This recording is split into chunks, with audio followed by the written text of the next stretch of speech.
Tools of Titans, by Timothy Ferriss. Introduction. I want you to imagine a man for a moment. He's standing on the winner's podium, just 19 years old, having won his first major bodybuilding competition. He's surrounded by other competitors, but his face is different. While everyone else looks nervous, uncertain, maybe even a little surprised to be there, his expression is one of absolute, unshakable confidence. It's as if he knew, long before he ever stepped on that stage, that this moment was inevitable. Years later, someone would show him that photograph and ask, where did that confidence come from? And the man, Arnold Schwarzenegger, would reply with a simple, profound truth. He said, "My confidence came from my vision. I am a big believer that if you have a very clear vision of where you want to go, then the rest of it is much easier." But then he'd say something even more important. He'd tell you, "I am not a self-made man. I got a lot of help." He would explain that every success he ever had, from bodybuilding to Hollywood to the governor's office, was built on a foundation of parents, coaches, mentors, and idols. He stood, as he put it, on the shoulders of giants. What if you could stand on those same shoulders? What if you could borrow the playbooks, the morning routines, the workout habits, the negotiation tactics, and the life philosophies of not just Arnold, but hundreds of other giants, the billionaires, the icons, the world-class performers who seem to operate on a different plane of existence? That is the bold promise of the book we're exploring today, Tools of Titans by Timothy Ferriss. This isn't just another business book or self-help manual. It's something different. Tim Ferriss, a man Fast Company calls one of the most innovative business people and the author of blockbuster bestsellers like The 4-Hour Workweek, has spent years as a human guinea pig. He's a self-described compulsive note-taker who, through his podcast The Tim Ferriss Show, has sat down with nearly 200 of the world's most successful people. We're talking about everyone from Navy SEAL commanders and chess prodigies to legendary investors and Hollywood superstars. He didn't just interview them. He dissected their minds. He collected their tools. He tested their routines in the messy laboratory of his own life. Tools of Titans is the result. It's the playbook he created for himself, a collection of priceless recipes for high performance that he never actually intended to publish. And by the end of our time together today, you won't just have a summary of this incredible book. You will have a new framework for looking at the world. You'll understand that the superheroes you admire are not gods, they are flawed, imperfect people who have simply mastered a few key habits and mindsets. And you'll walk away with a handful of their most powerful tools, tools you can start using today to build your own version of an exceptional life. So, let's begin our journey and learn how to stand on the shoulders of giants. Book summary. The journey into the minds of these titans begins not with a grand, complicated theory, but with a very simple, almost childlike curiosity. Tim Ferriss didn't set out to write a book. He was just trying to solve his own problems. He felt scattered, overwhelmed, and was looking for better answers. So he started asking questions. But he didn't ask just anyone. He sought out the outliers, the mavericks, the people on the fringes who, as the writer Kurt Vonnegut once said, see all kinds of things you can't see from the center. What he found was that these world-class performers, these titans, weren't born with superpowers. They had simply built them. They crafted rules, routines, and habits for themselves that allowed them to bend reality. And the beautiful secret is, what they learned to do, you can learn to do too. This book is divided into 3 sections: healthy, wealthy, and wise.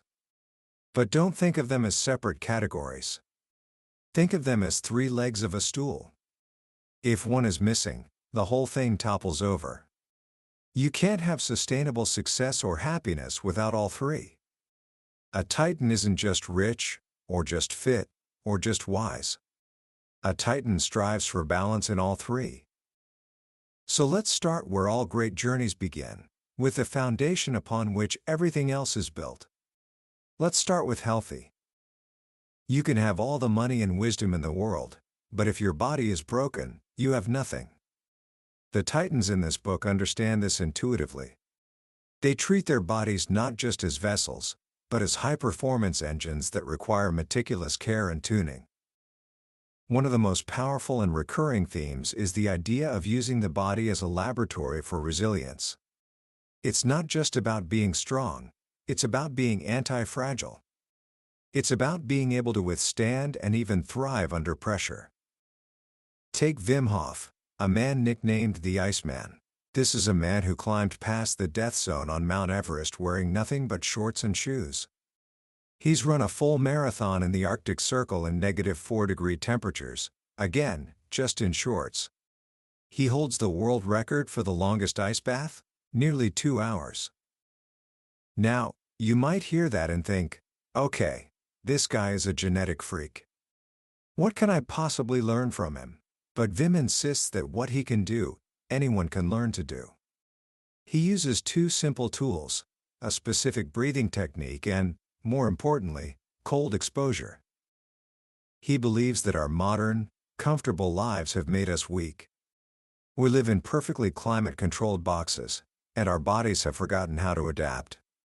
He says, all the problems I have in the daily world subside when I do cold exposure. It is a great cleaning, purifying force. You don't have to climb Everest in your underwear to get the benefits. Many of the titans in this book, including the legendary music producer Rick Rubin and the philosopher-investor Naval Ravikant, have adopted a simple practice, ending their daily shower with 30 to 60 seconds of pure cold water. It sounds simple, but it does something profound. It trains your nervous system to handle stress. It improves your immune function. And it provides an incredible mood boost.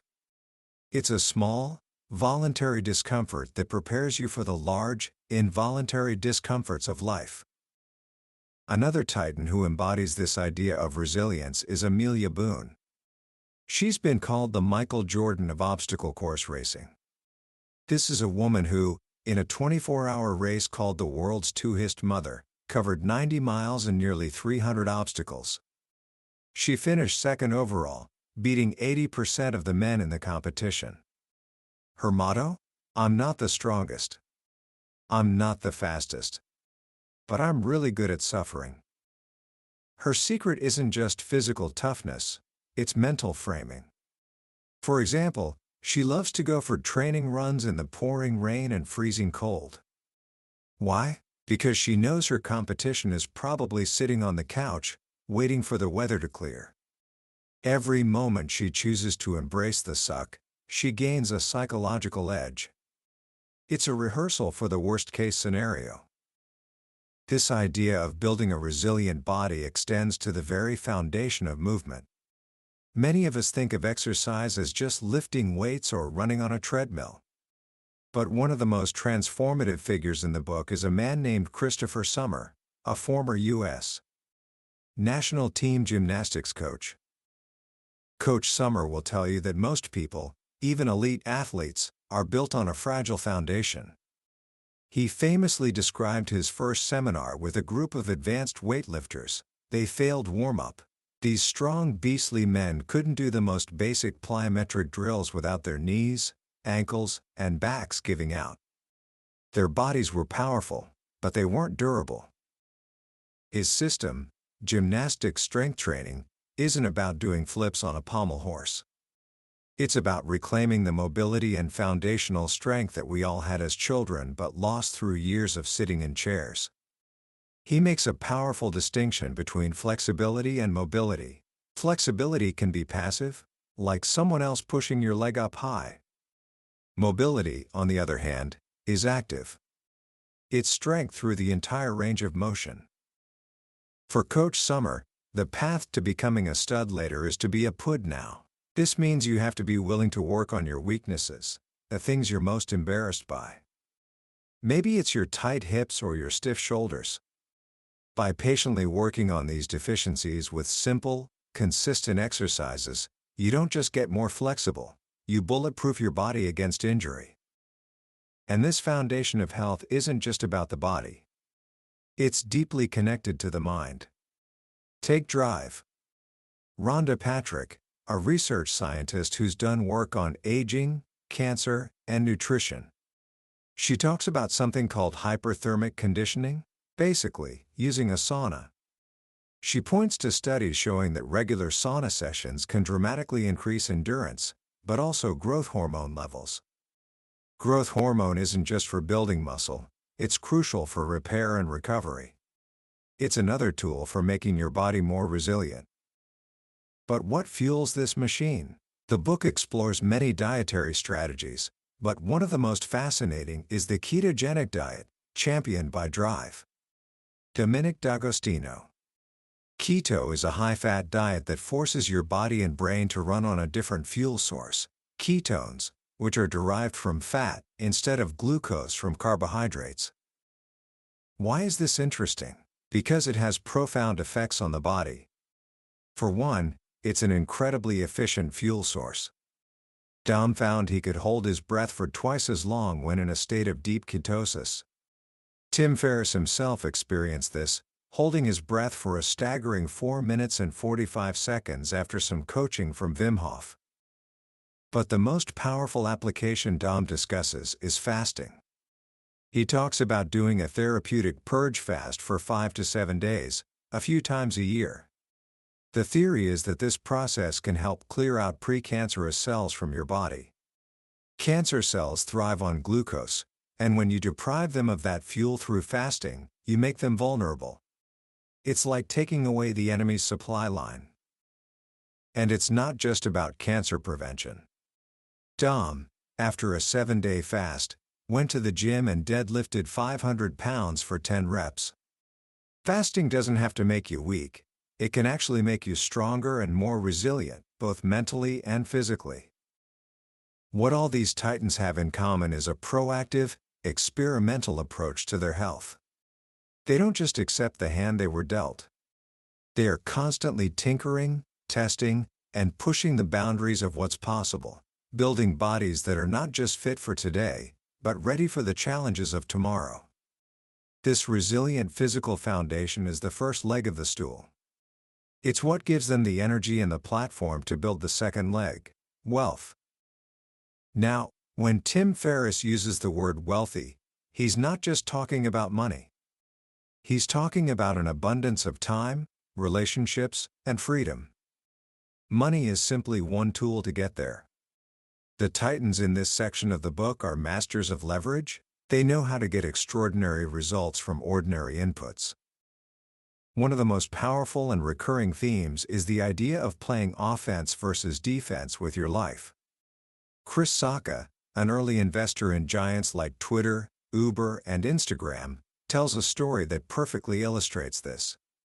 Early in his career, before he had made his fortune, he was living in Silicon Valley, caught in the endless cycle of coffee meetings and social obligations.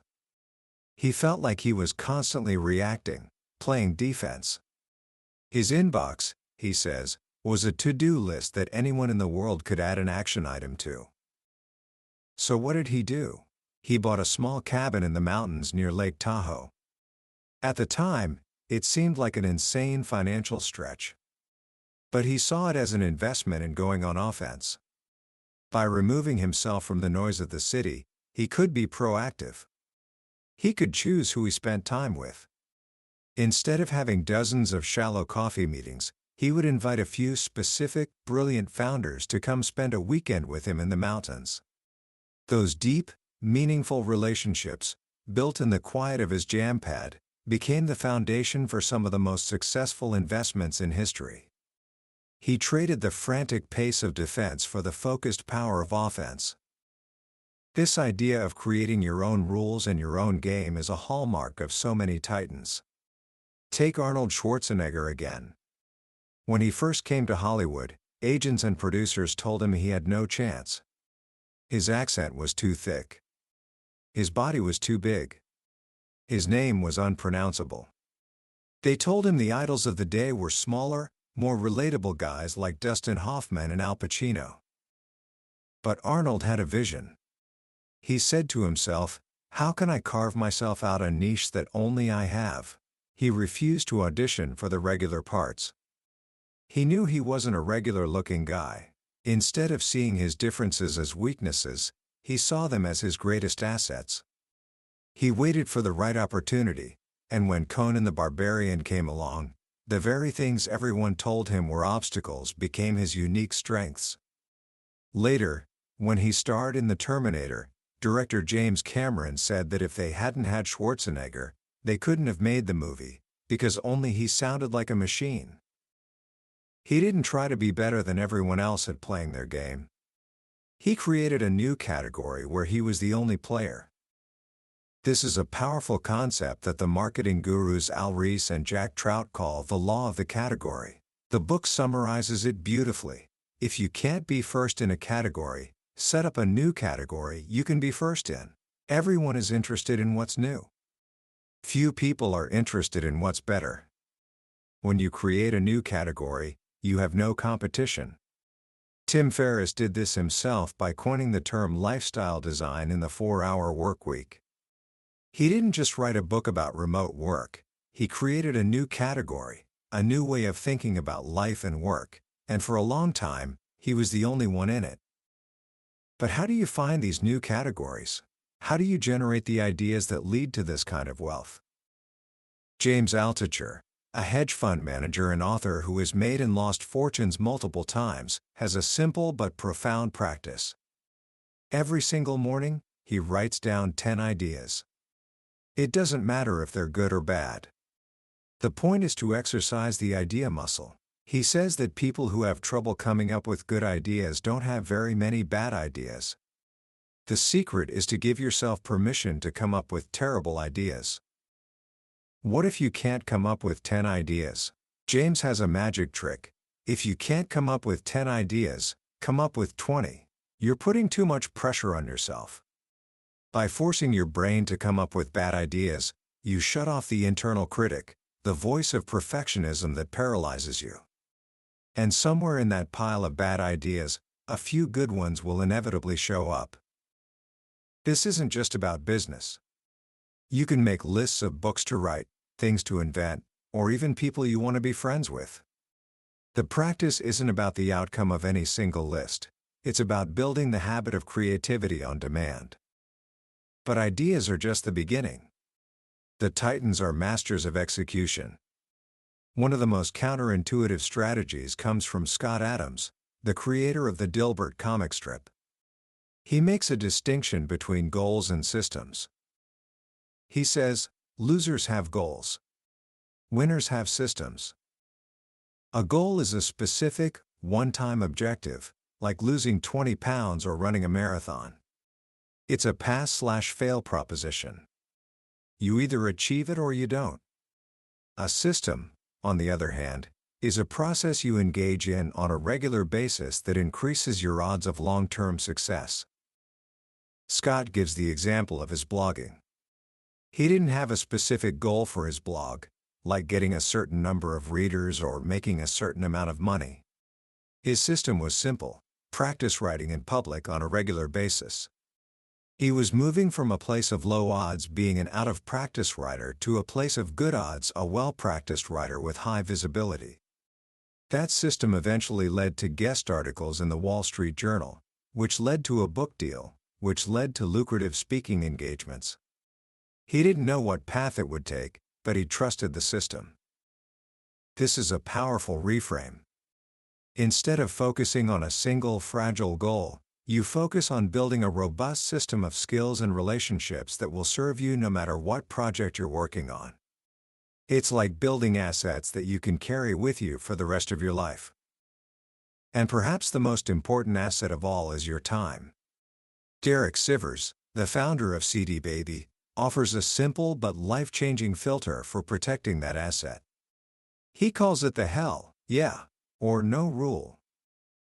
When you're deciding whether to commit to something, if you feel anything less than wow, that would be amazing, absolutely, hell, yeah, then your answer should be no. Why? Because most of us say yes to too many things. We let mediocre opportunities and obligations fill our lives. We feel scattered and overcommitted. But when you say no to most things, you leave room in your life to throw yourself completely into that rare thing that makes you shout, "Hell, yeah!" To become successful, you often have to say yes to a lot of things in the beginning, just to see what sticks. But once you have some momentum, your default has to switch to no. Lack of opportunity is rarely the problem for successful people. It's drowning in kinda cool commitments that sinks the ship. This ability to say no is a cornerstone of wealth in its truest sense. It's the freedom to direct your own life, to build your own game, and to focus on the very few things that truly matter. But all the health and wealth in the world are meaningless if you don't have the wisdom to enjoy them, which brings us to the third and final leg of the stool, wise. The third part of this journey, the pillar of wisdom, is about the operating system that runs everything else. It's about how you navigate the world, how you deal with adversity, how you find meaning, and how you cultivate peace of mind. It's where the Titans reveal their most profound and often most personal philosophies. One of the most consistent patterns among more than 80% of the people in this book is a daily mindfulness or meditation practice. This isn't a coincidence. From Arnold Schwarzenegger to the music producer Rick Rubin, these top performers understand that the mind is a tool, and like any tool, it needs to be sharpened and maintained. Meditation isn't about emptying your mind or stopping your thoughts. That's impossible. As Tara Brach, a PhD in clinical psychology and a leading meditation teacher, explains, it's about cultivating a present-state awareness that helps you to be non-reactive. Think of it this way: most of our waking hours, our minds are like a washing machine on spin cycle. We're being tumbled around by our thoughts, worries about the future, regrets about the past, endless internal chatter. Meditation allows you to step out of the washing machine and calmly look inside it. You're no longer the clothes being thrown around, you're the observer watching the process. This witness perspective is a superpower. It allows you to respond to situations thoughtfully, rather than reacting emotionally. Tim Ferriss says that the reward for 20 minutes of meditation is getting 30 to 50% more done in a day with 50% less stress. Why? Because you've already practiced focusing when it doesn't matter, so you can focus better later when it does. There are many ways to practice this. The book offers a buffet of options, from apps like Headspace and Calm, to guided meditations from teachers like Tara Brach and Sam Harris, to practices like transcendental meditation. But one of the simplest and most powerful exercises comes from Chade-Meng Tan, a former Google pioneer. He calls it the joy of loving kindness. It's a simple, 10-second mental exercise. You just identify two people in the room, or two people in your mind, and you think, I wish for this person to be happy, and I wish for that person to be happy. That's it. What's so powerful about this? For one, it almost instantly improves your own mood. Being on the giving end of a kind thought is inherently rewarding. But more deeply, it takes the focus entirely off of you. So much of our anxiety and suffering comes from being trapped in our own heads, obsessing over our own problems. This simple exercise breaks that cycle. It's a mental reset that shifts you from self-focus to other focus, and in that shift, you often find a profound sense of peace. But wisdom isn't just about finding peace, it's about confronting pain. Jocko Willink, a retired Navy SEAL commander, and one of the most formidable human beings you could ever imagine, has a simple, one-word mantra for dealing with any setback, failure, or disaster. Good. Oh, the mission got canceled? Good. We can focus on another one. Didn't get the new gear we wanted? Good. We can keep it simple. Got injured? Good. Needed a break from training. Got beat? Good. We learned. This isn't about blind optimism. It's not about pretending that bad things aren't bad. It's about a fundamental shift in perspective. It's about accepting reality and immediately looking for the opportunity within the obstacle. Every setback, every failure, contains a lesson and a seed of growth. By saying good, you're not celebrating the problem. You're welcoming the chance to get stronger, smarter, and better. It's the ultimate expression of what Jocko calls extreme ownership, taking full responsibility for your world and turning every situation to your advantage. This ability to reframe our reality is a skill, and like any skill, it can be trained. One of the most powerful tools for this is a thought exercise Tim Ferriss calls fear setting. It's the practice that allowed him to escape a business that was killing him and take the 18-month trip around the world that led to the 4-hour workweek. Most people avoid thinking about their fears. We let vague, undefined anxieties paralyze us. Fear setting does the opposite.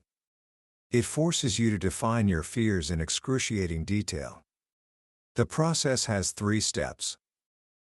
First, you ask, what are the absolute worst things that could happen if I did what I'm considering? You write them all down. Would it be the end of your life? On a scale of 1 to 10, what would the permanent impact be? Second, you ask, what steps could I take to repair the damage or get things back on track? You'll often find that even the worst-case scenario isn't permanent. You could get another job. You could move back in with your parents for a bit. You could bartend to pay the rent. The disaster is almost always survivable and reversible. Third, and most importantly, you ask, what is the cost of inaction? What will my life look like in 1 year, 5 years, 10 years, if I don't do this? You must measure the atrocious cost of standing still. When you go through this process, something magical happens. The vague, terrifying monster in the closet is revealed to be a harmless scarecrow. You realize that you're risking a temporary, repairable dip for a probable, permanent life-changing upside. It's a tool for seeing that inaction is often the greatest risk of all. And this brings us to one of the deepest sources of wisdom in the book, perspective. B.J. Miller is a palliative care physician. He works at the Zen Hospice Project in San Francisco. His job is to help people die with dignity and grace. And through his work with nearly 1,000 deaths, he has learned how we can live. He says that at the end of life, you can let a lot of the rules that govern our daily lives fly out the window. Because you realize that we're walking around in systems in society, and much of what consumes most of our days is not some natural order. We're all navigating some superstructure that we humans created. So much of what we worry about, what we strive for, simply falls away when faced with the ultimate deadline. What remains? The senses. The simple joys. He tells a stunning story from his own life. As a college student, he was electrocuted in an accident and lost 3 of his limbs. He woke up in a burn unit, in excruciating pain, completely cut off from the world. One day, a nurse smuggled in a snowball for him. He remembers the feeling of that cold snow on his burnt, inflamed skin, and watching it melt into water. It was, he said, the most therapeutic moment I could imagine. Why? Because it reconnected him to the world. It reminded him that he was a feeling machine. It was a simple, sensory experience that was beautiful for its own sake, on behalf of nothing. His advice for living is to prize these little moments. The smell of a cookie baking. The beauty of the night sky. He says, when you are struggling with just about anything, look up, ponder the ancient light of the stars hitting your eye. It has a way of putting our neurotic anxieties in their proper place. This is the wisdom of the Titans. It's the understanding that a well-lived life is not a grand, abstract project. It's a collection of well-lived moments. It's about building a resilient body, creating the freedom to direct your own path, and cultivating the perspective to find joy in the journey. It's about remembering that, in the words of Naval Ravikant, desire is a contract you make with yourself to be unhappy until you get what you want. The trick is to want what you already have. It's about understanding that you don't have to be a superhero. You just have to show up, do the work, and be willing to learn from those who have come before. You have to be willing to stand on the shoulders of giants. Commentary. As we come to the end of our journey through Tools of Titans, it's easy to feel a little overwhelmed. There are so many tools, so many tactics, so many different paths to success. But if there's one single unifying message that runs through every page of this book, it's this: greatness is not a lottery ticket. It's not something you're born with. It is a skill, and like any skill, it can be learned. What Tim Ferriss has done is demystify success. He's pulled back the curtain on the world's top performers and shown us that they are not gods. They are people. They are neurotic, they are flawed, they procrastinate, they have fears and doubts, just like the rest of us. The difference is that they have found systems and habits to manage their weaknesses and amplify their strengths. They have learned to ask better questions.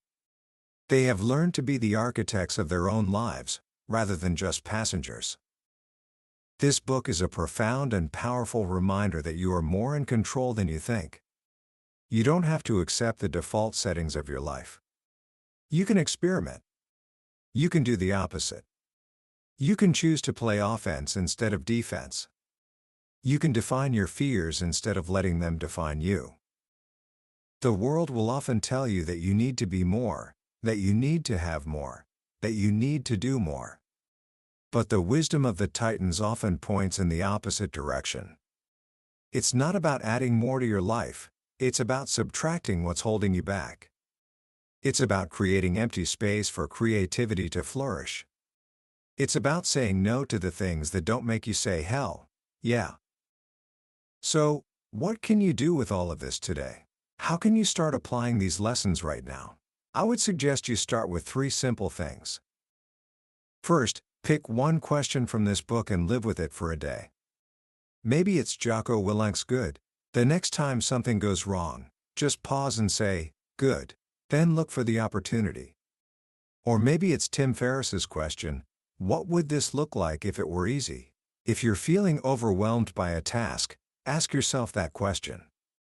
You might be surprised by the simple solution you've been overlooking. Second, start one tiny, almost laughably small habit. Maybe it's making your bed every morning, as a way of starting your day with a small win. Maybe it's Chade Tan's practice of taking one mindful breath a day. Or maybe it's doing just one push-up before bed, like Matt Mullenweg. The goal isn't the habit itself, it's the consistency. It's about proving to yourself that you can show up. And third, practice gratitude. Start a jar of awesome. When something good happens, no matter how small, write it down and put it in the jar. Or start a 5-minute journal. Spend just a few minutes each morning writing down what you're grateful for. This simple practice of focusing on what you have, rather than what you lack, is perhaps the most powerful tool of all for building a rich and meaningful life. In the end, this book is not a prescription. It's a buffet. It's a collection of tools, and it's up to you to pick the ones that work for you, to combine them in unique ways, and to build your own masterpiece. As Tim Ferriss writes in his conclusion, when you use these tools, you can feel the spirit of the master near you. You are not alone on this journey. The Titans are with you, and their wisdom is here to guide you. That was a summary of Tools of Titans by Timothy Ferriss. We've touched on some of the core ideas today, but believe me when I say we have only scratched the surface. A summary is like looking at a map of a beautiful country. It gives you the lay of the land, but it can never replace the experience of actually walking the paths, smelling the air, and meeting the people. The real magic of this book is in the details, the specific stories, the subtle insights, the moments when a particular Titan's voice speaks directly to a problem you're facing. This summary is your map. If you feel that pull, that sense of possibility, I encourage you to grab a copy of the book and begin your own exploration. It's more than a book, it's a lifelong companion and a toolkit for crafting an extraordinary life. You can find a link in the description. Also, if this journey through the minds of titans has sparked something in you, please take a moment to hit that like button and subscribe to the channel. It lets me know that this work is valuable to you, and it ensures you won't miss our next deep dive into another life-changing book. Let's keep learning and keep growing together.